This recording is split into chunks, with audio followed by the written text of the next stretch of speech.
का क्रम हुआ।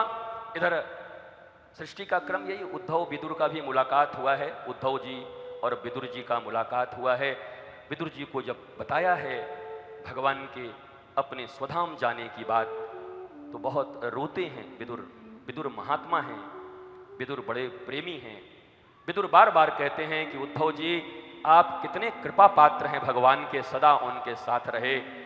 उद्धव जी कहते हैं विदुर जी मैं तो शरीर से साथ था, पर हर बात में ठाकुर आपको याद करते हैं, आपसे बड़ा कौन हो सकता है, आप यादों में थे। जब दो संत मिलते हैं तो भगवंत की और एक दूसरे की श्रेष्ठता की चर्चा करते हैं, और जो जब दुष्ट मिलते हैं तो अपने अपने अहंकार में, देवता भगवान तो पीछे चले ही गए, अपने अहंकार में सबको नष्ट करने की बात सोचते हैं। जो जैसा मिले, शराबी शराबी से, कबाबी कबाबी से, संत संत से, उद्धव और विदुर का मुलाकात। लेकिन जब पूछा कि कुछ सुनाओ और सुनाओ, भागवत ज्ञान दिया है भगवान ने आपको, जरा वो सुनाओ।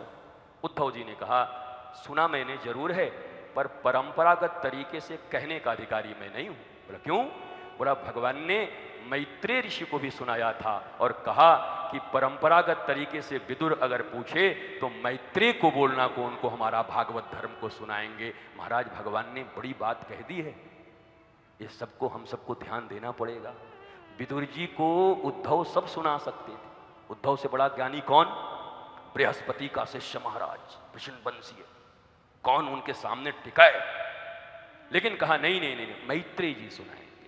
और मैत्रेय और विदुर का संवाद है। एक बड़ा प्यारा प्रश्न किया है कि सभी लोग कर्म करते हैं सुख के लिए, पर उनको दुख क्यों मिलता है? अब बताओ, ये 1000 वर्ष, 2000, 3000, 4000, 5000 जितने वर्ष पहले लिखा गया हो, और कथा उस समय की है, पर आज लागू है कि नहीं आप पर? हर मनुष्य कर्म करता है सुख के लिए, पर उसको दुख क्यों मिलता है? दुख के लिए तो कोई प्रयत्न नहीं करता, और बिना कोशिश ही के इतना दुख मिल रहा है, और कोशिश के बाद सुख नहीं मिल रहा है। ये प्रश्न है मैत्रेय से विदुर जी करते हैं, और उत्तर भी बहुत साधारण दिया है कि केवल शरीर से जुड़े हुए हम सब हैं। भगवान का सत्य और जगत का सत्य, ब्रह्म सत्य जगत भी सत्य, लेकिन जगत के सत्य और ब्रह्म के सत्य में इतना अंतर है। ब्रह्म का सत्य शाश्वत है, शाश्वत जो सदा था, है, रहेगा। जगत में जो सत्य दिखाई पड़ रहा है वो कल नहीं था, आज है, कल फिर हो सकता है, और परसों फिर गायब हो सकता है। तो जब अनित्य वस्तुओं के प्रति इतनी प्रीति हृदय में आ गई है तो उस व्यक्ति का जीवन भी अनित्य ही होगा।